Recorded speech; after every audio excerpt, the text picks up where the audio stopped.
poderosa mão. 2 Coríntios, capítulo 1, do verso 3 ao verso 11. Convido a igreja para uma leitura responsiva desse texto. Assim diz a palavra do Senhor. Bendito seja o Deus e Pai de nosso Senhor Jesus Cristo, o Pai de misericórdias e Deus de toda consolação.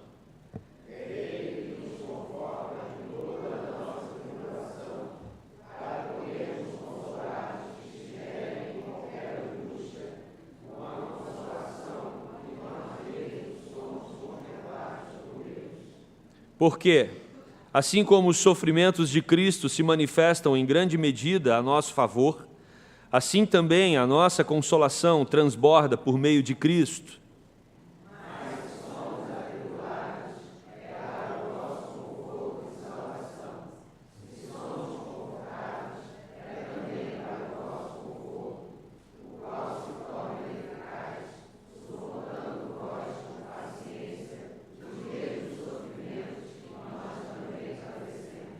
A nossa esperança a respeito de vós está firme, sabendo que, como sois participantes dos sofrimentos, assim o sereis da consolação.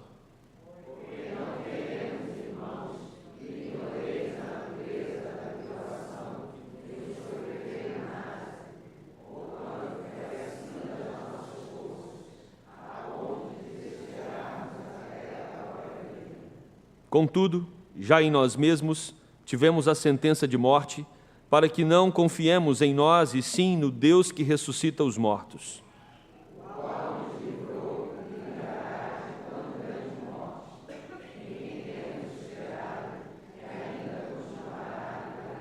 Juntos, ajudando-nos também vós, com as vossas orações a nosso favor, para que, por muitos, sejam dadas graças a nosso respeito, pelo benefício que nos foi concedido por meio de muitos. Amém. Oremos.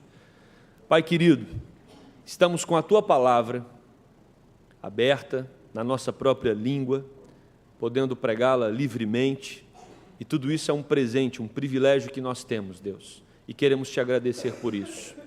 Agora rogamos para que o Teu Santo Espírito fale aos nossos corações. Queremos Te ouvir, queremos sair daqui alimentados pelo Senhor. Supra, Deus, essa nossa necessidade espiritual. É a nossa oração no nome de Jesus. Amém e amém.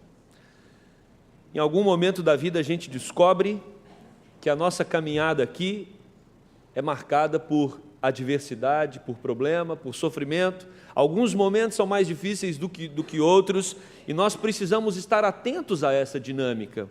Alguns estudiosos da psicologia vão dizer que a criança, quando nasce, na verdade, ela entende que, a partir daquele momento, a vida dela passa a ser uma vida complicada e com problemas. O nascimento é a inauguração do sofrimento, porque dentro da barriga da mamãe, tudo favorece. A criança está protegida, numa temperatura adequada, a criança é alimentada ali sem esforço nenhum, mas a partir do momento do nascimento as coisas começam a complicar, e por isso que tanta criança já nasce o quê, gente? Chorando. E no desenvolver da nossa vida nós percebemos que em alguns momentos nós somos abatidos por muitas questões, e não só pessoais. Existem problemas que são exclusivos, você só já passou por eles. Existem problemas que são coletivos, um determinado grupo específico, um país. Nós percebemos já há algum tempo quanto o nosso país vem sofrendo com questões como corrupção, desigualdade e tantas outras que nós já estamos até saturados, pelos noticiários a respeito de tanta desordem a qual nós estamos inserida nela, e traz um certo nível de sofrimento para a nossa vida. Quando nós pensamos a respeito desse tema, a gente percebe que existem as dificuldades ordinárias, dificuldade que basicamente todo mundo tem, tem que enfrentar situações onde você é colocado em momentos da sua vida para poder tratar o seu coração e para poder te ensinar a fazer uma releitura da vida. Problemas que acontecem com qualquer um a qualquer momento. Nós chamamos isso de problemas ordinários. Mas tem também os problemas que vêm de causa e efeito, problemas que você procura. Nós sabemos que algumas enfermidades, elas surgem porque nós tivemos hábitos que não deveríamos ter tido ao longo da nossa vida. E esses hábitos equivocados levou a problemas no futuro em decorrência daquilo. Isso são dificuldades que nós acumulamos, que nós podemos chamar de causa e efeito. Nós procuramos essas dificuldades. Existem dificuldades que são extraordinárias, são especiais.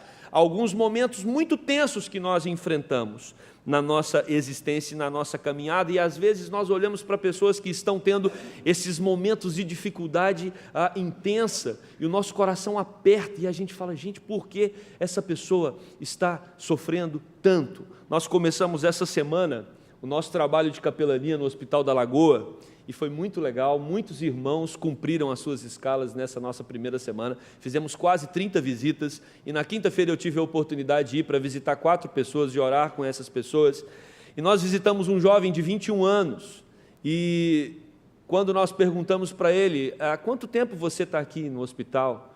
Ele disse, desde quando eu nasci. Eu não esperava aquela resposta, e aquilo me travou. E aí ele, desde que eu nasci, porque a minha enfermidade é uma enfermidade que eu preciso de cuidado médico o tempo todo. Então eu conheço esse hospital como a palma da minha mão há 21 anos. Quando nós nos deparamos com situações assim, isso nos assusta, São questões extraordinárias, não é normal uma pessoa de 21 anos estar inserido num contexto desse. E diante de tudo isso, a gente olha para a Bíblia e a gente pergunta, e por que as coisas funcionam dessa forma? Não é uma pergunta angustiante? Por que o mundo, e por que a engrenagem não funciona de uma maneira menos truculenta? A própria palavra de Deus nos responde. Aprove ao homem construir a sua própria história, rompido com Deus. O homem resolveu desligar-se de Deus, dar as costas para Deus. Ele pensou que poderia fazer uma história melhor, construir uma história melhor, e a Bíblia vai dizer, Romanos 8, capítulo 8 de Romanos, é um texto maravilhoso para você entender essa questão do sofrimento humano. Lá o apóstolo Paulo vai nos ensinar que essa terra está mergulhada no sofrimento. E essa terra, ele diz, não só os seres humanos, Paulo vai dizer que até a natureza geme, esperando a redenção. Ou seja, nós vivemos dentro de um caldeirão quente. Essa desordem toda que acontece é uma desordem causada pelo próprio ser humano ou como consequência do rompimento do homem com Deus. O sofrimento é uma realidade. Agora, o cuidado que nós devemos ter é para não culpar Deus por causa do sofrimento. É muito fácil dizermos que Deus é o culpado ou o responsável. Na verdade, quando olhamos para a palavra de Deus, percebemos que os nossos primeiros pais, Deus disse para eles, não comam desse fruto, porque se vocês comerem, certamente a morte vai entrar no mundo, a desordem vai entrar no mundo, e vocês têm a opção de não comer. Mas sabemos que o homem, os nossos primeiros pais resolveram comer desse fruto, e a partir daí nós temos um mundo em completa desordem, e somente o próprio Deus pode colocar esse mundo em ordem novamente. E o apóstolo Paulo está escrevendo para uma igreja que ele mesmo trabalhou para fundar essa igreja em Corinto. No ano 51, 52, começa a igreja em Corinto, depois de Cristo, e essa igreja ela já começa com problemas. Nós sabemos as dificuldades que a igreja de Corinto tinha, os irmãos não conseguiam dialogar dentro da igreja, cada um achava que era melhor que o outro. O apóstolo Paulo escreve uma carta dizendo que eles tinham que parar de brigar por causa disso, não tinha ninguém melhor do que ninguém, todos são pecadores, todos precisam ser tratados com igualdade, não há nenhum que é maior ou superior ao outro. Todos estão em pecado, todos estão no mesmo nível, no mesmo patamar. Então, se tem alguém que nos ensina que não há melhor e pior, não há um acima nem um abaixo, é o próprio Senhor Jesus Cristo, através do apóstolo Paulo. Ele vai dizer aos romanos, todos pecaram, todos estão no mesmo pé de igualdade. E aí o apóstolo Paulo vai então tratar aquela igreja por causa da divisão que havia ali, e ele, depois de escrever aquela carta que nós conhecemos, 1 Coríntios, nós então entendemos que a igreja mudou completamente o comportamento dela e parou com a briga, não foi? Não, eles continuaram tendo divisão dentro deles. Aí o apóstolo Paulo faz uma visita, eles meio que expulsam Paulo da igreja. Paulo, ó, já deu, vai embora. E Paulo vai embora, e aí ele escreve uma outra carta chamada Carta Severa, pede Tito para levar a carta. Tito leva essa carta, onde Paulo realmente os exorta. Nós não temos acesso a essa carta desapareceu. Aqui na segunda carta de Coríntios, Paulo fala dessa carta que ele escreveu, mas nós não sabemos onde ela está, se ela existe ainda. E depois que Paulo escreve, Tito volta e diz que a igreja havia se arrependido. E Paulo então se alegra com o arrependimento da igreja de Corinto, e Paulo escreve essa carta que agora nós temos acesso e que estamos diante dela. E essa carta é uma carta cheia de carga emotiva, é uma carta muito pessoal, onde o apóstolo Paulo se derrama diante da igreja, onde ele mostra o seu amor, o seu cuidado, o seu carinho para com aquela igreja. E o apóstolo então, demonstrando isso, ele já começa falando a respeito do conforto de Deus, porque o sofrimento não é restrito ao nosso tempo. Agora, nós sofremos os nossos sofrimentos, mas se você prestar atenção na palavra de Deus, você vai perceber que em todas as épocas, em todas as gerações, as pessoas tiveram problemas e dificuldades. E o apóstolo então começa a tratar com aquela igreja de Corinto, falando a respeito do conforto que vem de Deus. E meus irmãos, se nós queremos ter conforto, nós precisamos aprender que o conforto ele vem de alguém externo. Vivemos numa geração muito individualista. Acho que tem uma matemática na cabeça das pessoas que funciona da seguinte forma: eu já tenho os meus problemas, então eu vou fazer assim, eu cuido dos meus, você cuida dos seus, porque se eu for pensar nos seus problemas e nos meus, vai piorar. E aí cada um se isola dentro das suas próprias aflições, e você tem indivíduos sofrendo as suas tristezas, as suas angústias, as suas ansiedades, as suas preocupações, e ninguém em volta está sabendo disso, e nem o próprio Deus. O que eu quero dizer para você, à luz desse texto, é que quando nós pensamos na igreja do Senhor Jesus Cristo, esse tipo de comportamento individualista, isolado, na hora da angústia, na hora do sofrimento, não é bíblico. Porque a palavra conforto é uma palavra que vem do latim, e essa palavra soma duas outras palavras, com e forte. O que ela quer nos ensinar é que, quando nós estamos juntos, nós somos mais fortes. Conforto significa estar juntos para se fortalecer. E esse é o sentido de igreja. É para isso que a igreja do Senhor Jesus Cristo existe. Nós não podemos fazer da igreja presbiteriana da Gávea um lugar onde nós apenas frequentamos no domingo, ouvimos um sermão, cantamos para Deus e vamos embora do mesmo jeito que entramos, com as nossas preocupações, angústias e problemas e sofrimentos, nós saímos com eles. Não! Aqui precisa ser um lugar de tratamento, de cura, de restauração. Nós precisamos ter nos irmãos de fé o suporte, o amparo, o consolo, o renovo que vem de Deus. Esse é o sentido de igreja. E o apóstolo Paulo quer tratar isso com aqueles irmãos. Existe uma conexão entre nós, uma conexão espiritual que nos une para nos consolar uns aos outros. E aí, Paulo vai ensinar como que esse processo se dá. Versículo 3, ele começa dizendo: bendito seja o Deus e Pai de nosso Senhor Jesus Cristo. A primeira coisa que Paulo faz aqui é usar uma introdução das orações judaicas daquele tempo. A oração judaica sempre começava dizendo: bendito seja Deus. Se você quer receber o conforto de Deus na sua vida, você precisa ter uma relação legal com Ele.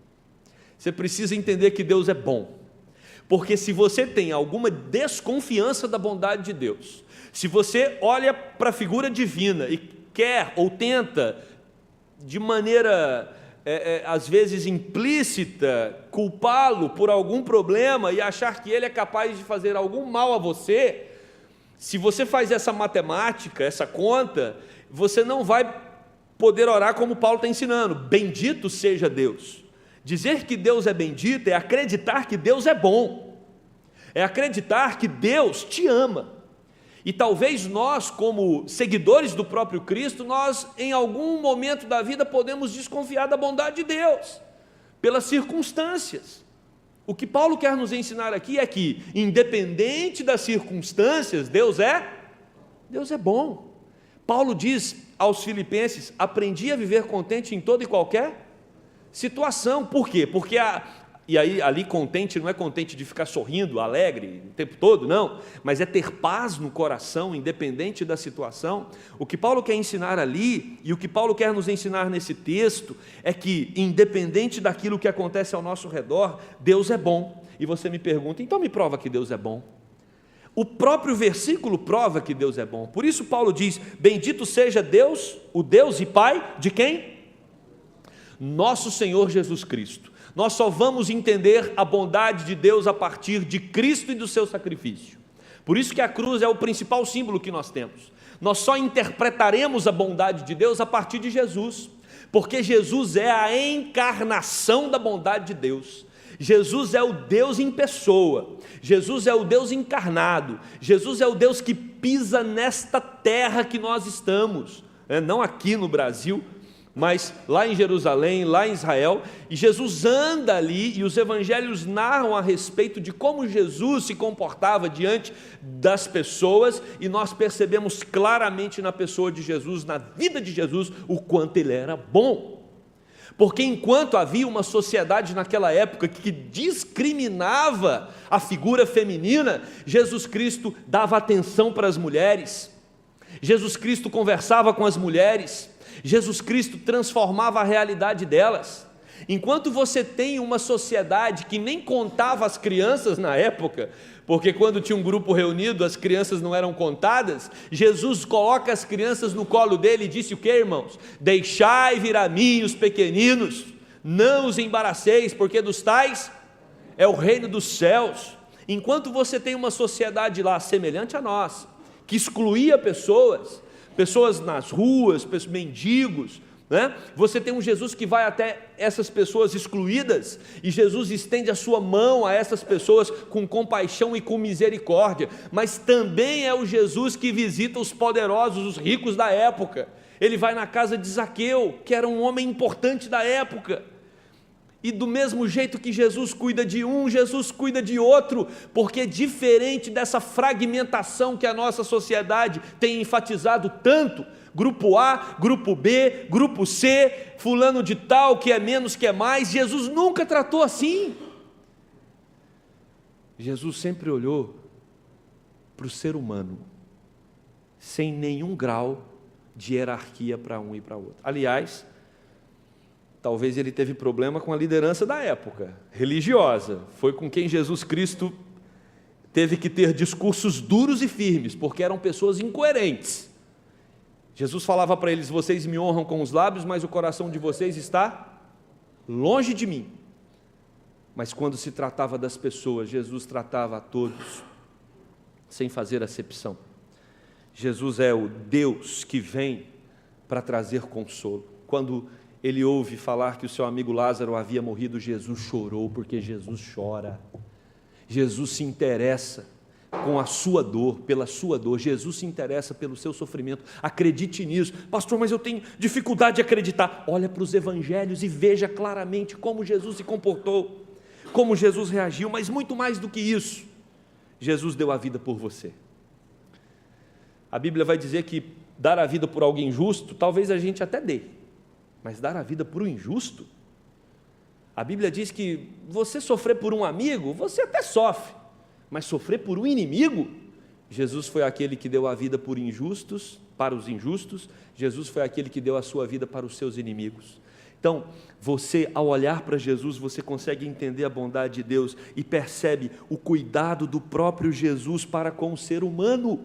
Por isso que Jesus Cristo é a figura central desta igreja, como já foi falado pelo pastor Leonardo. Por isso que Ele é o Deus e Senhor dessa igreja, porque Ele nos ama ao ponto de morrer por nós. Para quê, irmãos? Para nos dar do seu consolo. Deus é o Deus que dá o seu único Filho para nos salvar, é o Pai de toda misericórdia e é o Deus de toda consolação. Por isso que nós, quando estamos enfrentando qualquer dificuldade, qualquer angústia, qualquer dor na alma ou física, o convite é: recorramos àquele que ouve os nossos clamores, recorramos àquele que corresponde com a gente, aquele que realmente percebe a nossa angústia e a nossa tribulação. O consolo é sempre maior do que o problema. Eu não sei se você já foi consolado por alguém, que você vê que o consolo da pessoa está aquém do seu sofrimento. Sabe, você está passando por uma angústia e alguém fala assim, Deus te abençoe, você vai sair dessa. Você olha para a pessoa e fala, ele não sabe o que eu estou sofrendo. Ele não sabe do tamanho da minha dor.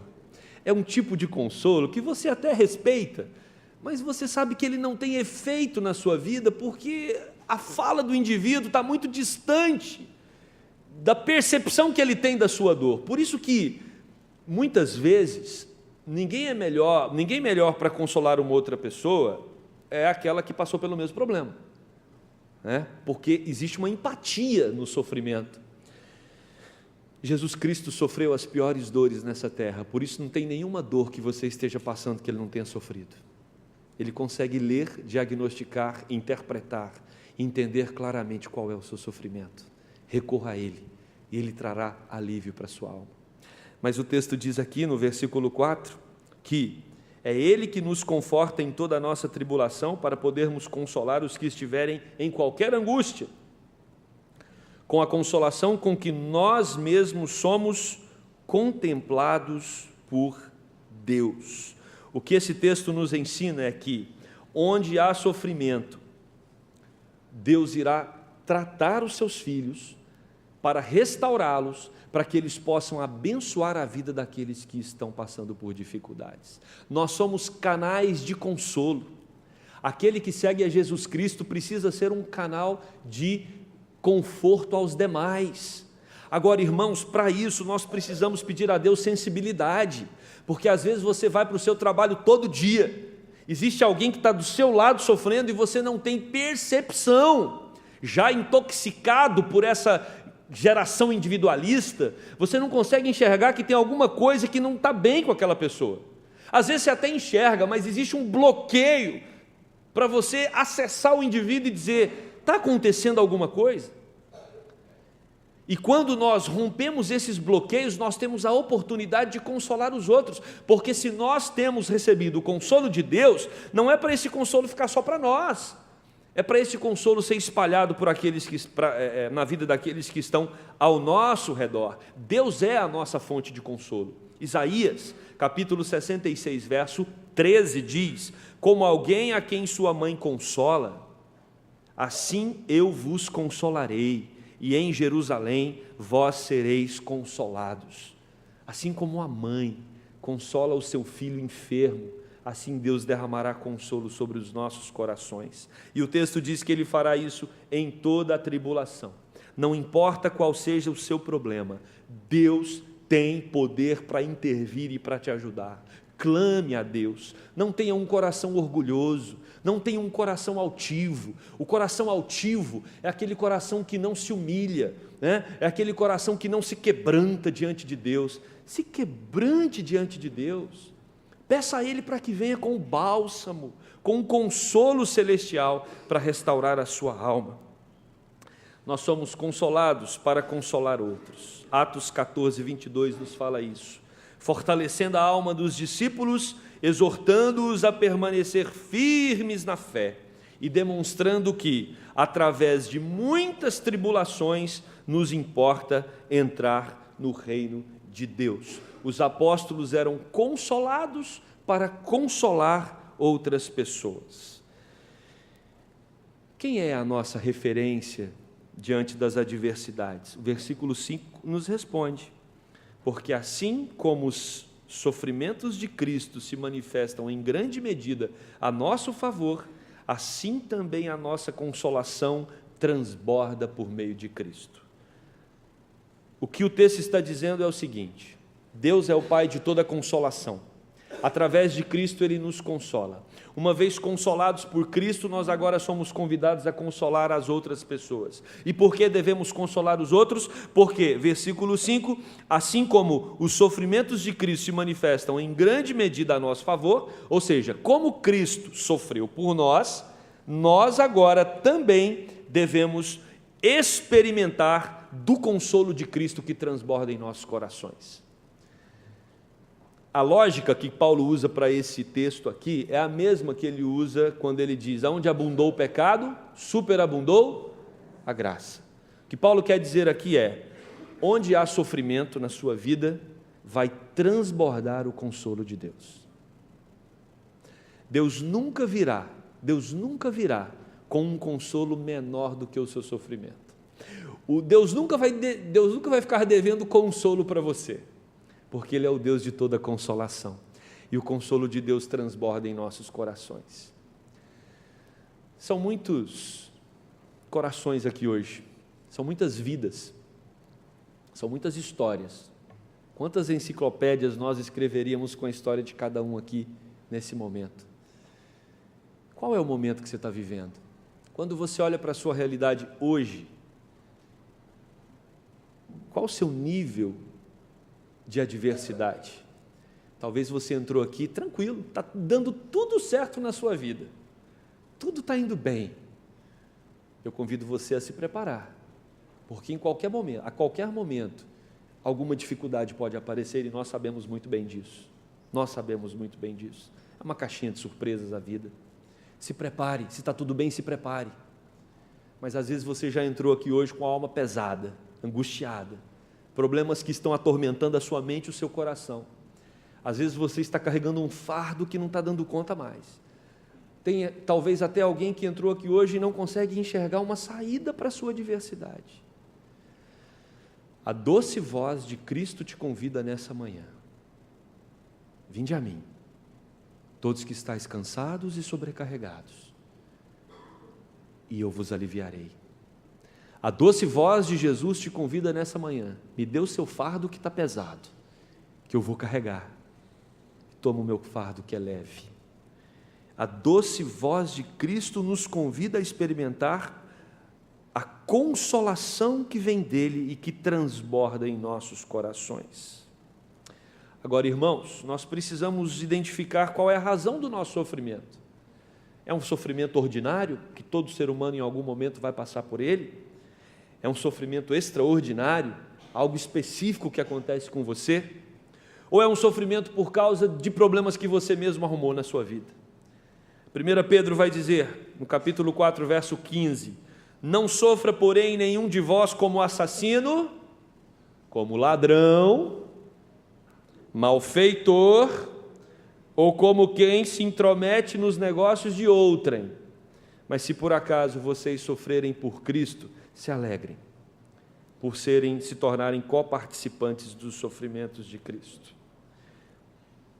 Se você está sofrendo por causa de alguma coisa errada que você cometeu na vida, isso te machuca por dentro, isso te fere, se tem algum peso lá de trás, alguma coisa que você fez e você sabe que não deveria ter feito, isso é algo que você carrega ao longo da sua jornada, o caminho é outro. O caminho é o caminho da confissão. Confesse a Deus o seu pecado, e a Bíblia vai dizer que Deus vai lançar o seu pecado no fundo do mar. Deus vai esquecer da sua transgressão. Se o que nos atormenta no presente são os nossos pecados do passado, confesse-os a Deus e você receberá o consolo, o renovo do Senhor. Mas, se somos atribulados, é para o vosso conforto e salvação. No versículo 6, Paulo vai nos ensinar que tem sempre alguém sofrendo por a gente. E não é assim que funciona? É assim. Tem sempre alguém que sofre. Tem sempre alguém que é afetado com a minha dor. Não pense que você é proprietário exclusivo do seu sofrimento. Não é. Sempre tem alguém que está sendo atingido por aquilo que te machuca. Por isso, quando pensamos em igreja, quando pensamos em comunidade cristã, nós precisamos entender essa dimensão. Não tem nada melhor do que você expor as suas dores a um grupo que você confia, e esse grupo te monitorar espiritualmente, dizendo: eu estou orando por você, eu estou colocando a sua questão diante de Deus, você não está sozinho. Não tem nada melhor. Eu acho que uma das melhores coisas na vida pastoral, e o reverendo Leonardo vai concordar comigo, eu acho, é quando você encontra uma ex-ovelha de muito tempo, reverendo, e a ex-ovelha diz assim: pastor, o senhor já deixou a nossa igreja, tem 10, tem 20 anos, mas todos os dias eu oro por você. Irmãos, não tem nada que nos alegra mais na alma. Minha mãe me ligou essa semana e falando de uma ex-ovelha que está enfrentando um tratamento duro, difícil na saúde, e essa ex-ovelhinha disse para minha mãe: diga para o pastor Alexandre que ele está nas minhas orações. Eu disse: mãe, é ela que tem que ouvir isso. Meus irmãos, essa é a comunidade cristã, é quando nós somos afetados uns pelos outros na intercessão, no clamor, na oração, e é isso que Paulo vai falar no versículo 6. Se a igreja de Corinto está sofrendo, Paulo sofre. Se somos confortados, é também para o vosso conforto, o qual se torna eficaz, suportando vós com paciência os mesmos sofrimentos que nós também padecemos. O que Paulo está dizendo é assim: hoje é a pessoa A que está sofrendo, amanhã é a pessoa B. Hoje nós consolamos a pessoa A, amanhã a pessoa A consola a pessoa B. E nós então nos tornamos uma comunidade consoladora. Este é o corpo de Cristo, assim que nós devemos viver e agir. Estamos sujeitos, irmãos, às dificuldades. Ninguém aqui está blindado a problemas. E Paulo vai demonstrar que nós estamos sujeitos às dificuldades mais terríveis. Nenhum crente está isento de sofrer e sofrer muito. Existe uma teologia hoje que nós precisamos tomar cuidado, porque é uma teologia que está na mídia, que é a teologia da prosperidade. Essa é uma teologia perigosa, porque ela vai dizer, e a matemática dela é simples: você crê em Jesus, então você não vai ter problema e vai ser rico. Seria bom, se fosse verdade. Porque o que esse texto nos ensina é que o crente está sujeito tanto a sofrimento, quanto a não ter muito dinheiro. Porque nosso coração não é guiado por essas coisas, né? Não é guiado por essas coisas. Às vezes a ferramenta que Deus precisa usar para nos tratar é uma ferramenta que dói em nós. Seu filho sempre gostou dos conselhos que você deu para ele? Deu tudo certo lá na sua casa, na criação do seu filho? Você falava: não faça. Ok, mamãe. Sempre foi assim? E quando chegou na adolescência? Continuou? Esse amor todo? Uma obediência resignada? Se nós, quando chegamos nessa fase da vida, adolescentes, e os adolescentes de hoje, o adolescente de hoje, eu posso trazer qualquer um deles aqui à frente, ele vai dizer para todo mundo ouvir, ele tem certeza que ele entende mais da vida do que a mãe e o pai. Ele chega para o pai e para a mãe e diz: o senhor não está entendendo. É uma convicção plena de que ele sabe o que é melhor para a vida dele. O pai fala: você não vai nessa festa. Como não? Como não? Eu vou! Não, não vai. Eu vou! Todos os meus amigos vão!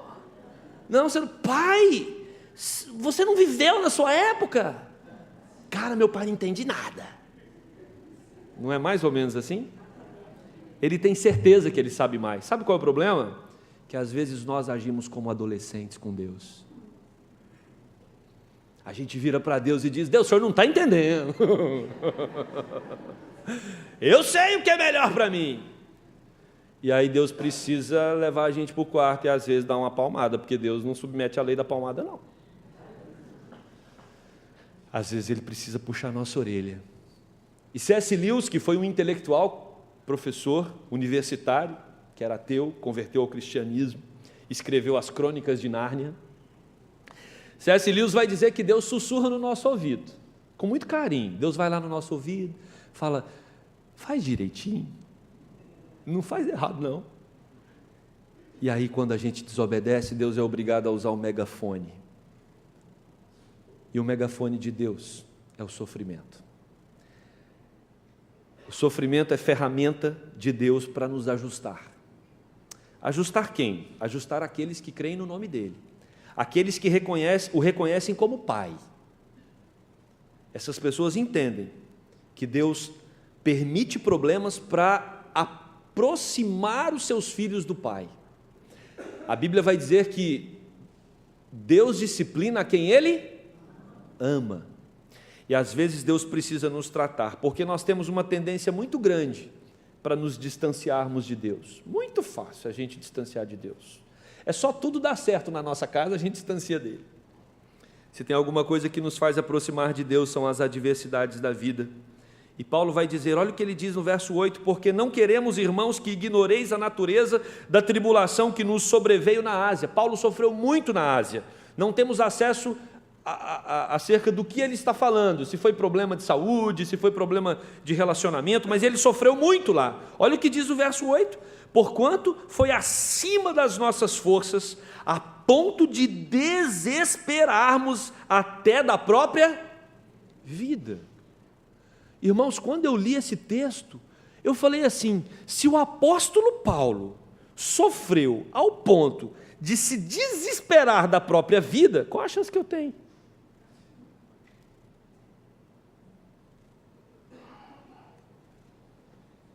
Qual a chance que nós temos? Nenhuma. O sofrimento pode bater à nossa porta também. Mas aí, é quando o sofrimento bate à nossa porta que nós reconhecemos que só temos Deus.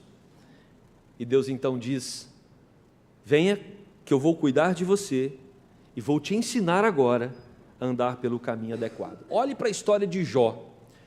O livro de Jó começa dizendo que Jó temia a Deus. Jó era um homem temente, que obedecia a Deus, fazia tudo certinho.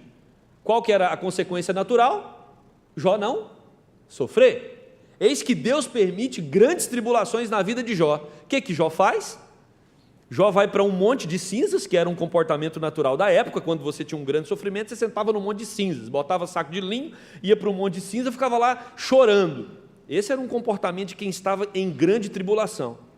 E o texto bíblico vai dizer que Jó tinha feridas na pele que ele raspava com um caco de telha. E estava ali, naquela situação dramática. Ele vira para Deus e pergunta o quê? Oh, Deus, qual o sentido? Por que eu estou passando por tudo isso?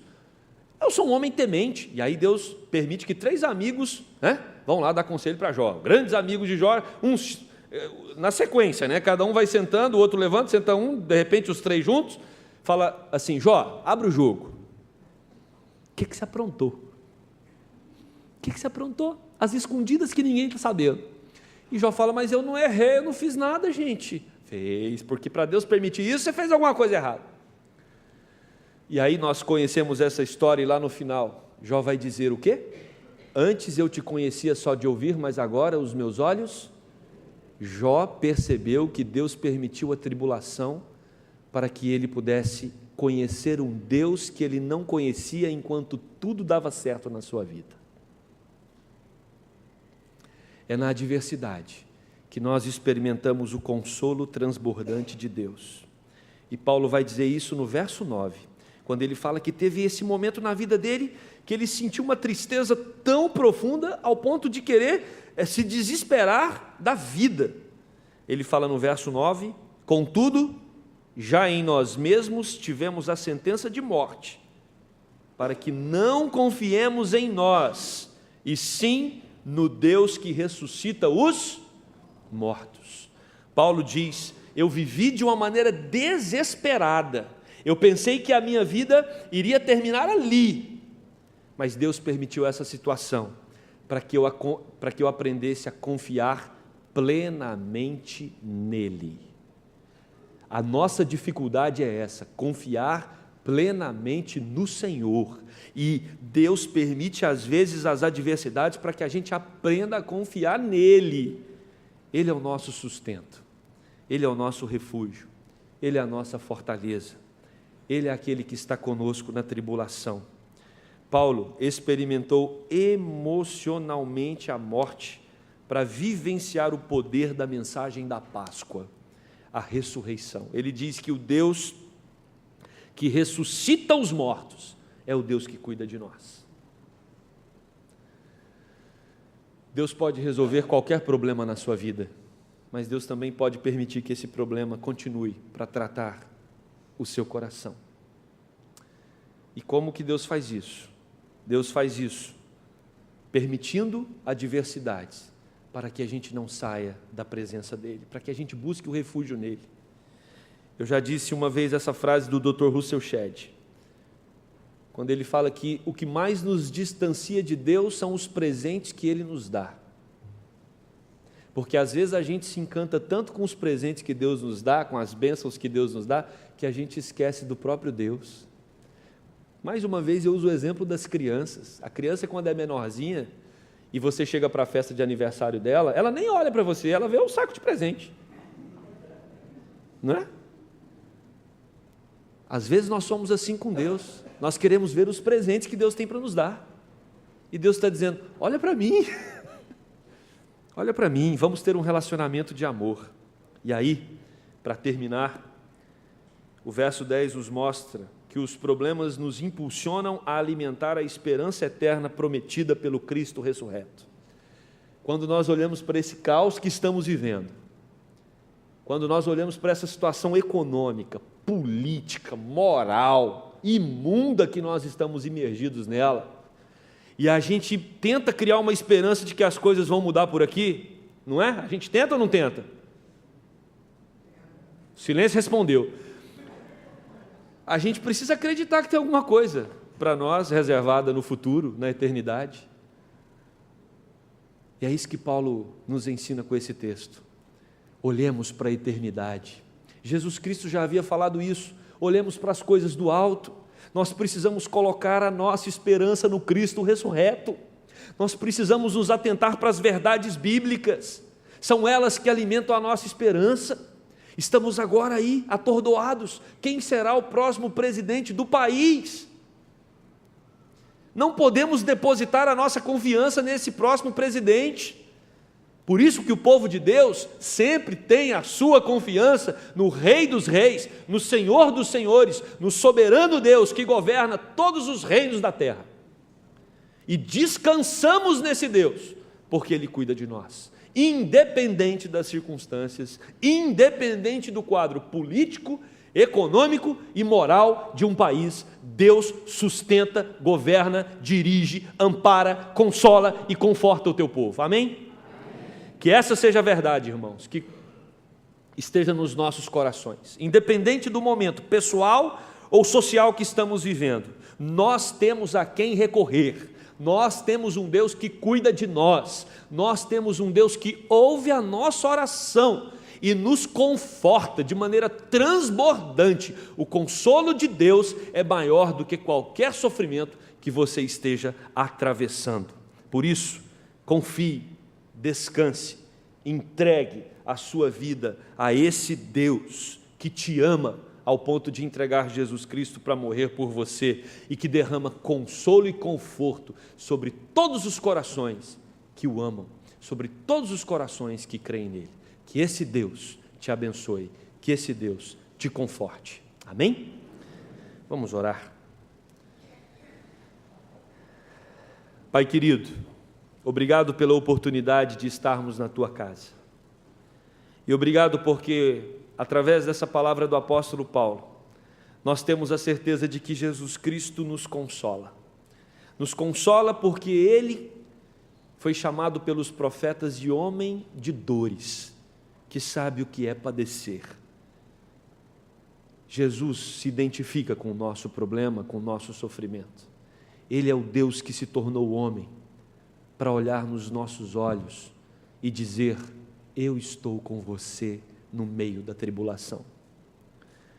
Oh Deus, nos ajude a crer, como a Tua palavra nos ensinou hoje, que o consolo do Senhor é sempre maior do que a nossa dor.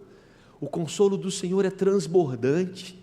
Nos ajude, Pai, a nos apegarmos a cada dia mais em Ti, com confiança, crendo que o Senhor vai nos suster, que o Senhor vai nos amparar, que o Senhor vai nos conduzir, vai nos guiar, que o Senhor vai nos orientar nos dias, Deus, em que tivermos a sensação de que estamos desorientados.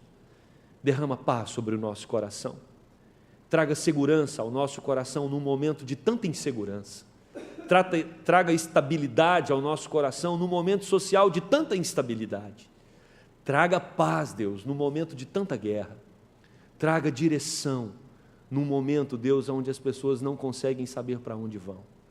Nos ensine a depender do Senhor a cada dia mais, a confiar a cada dia mais, porque o Senhor nunca desamparou os seus filhos e não será agora nesse momento, Deus. Que essa confiança inunde as nossas vidas hoje e sempre. Amém.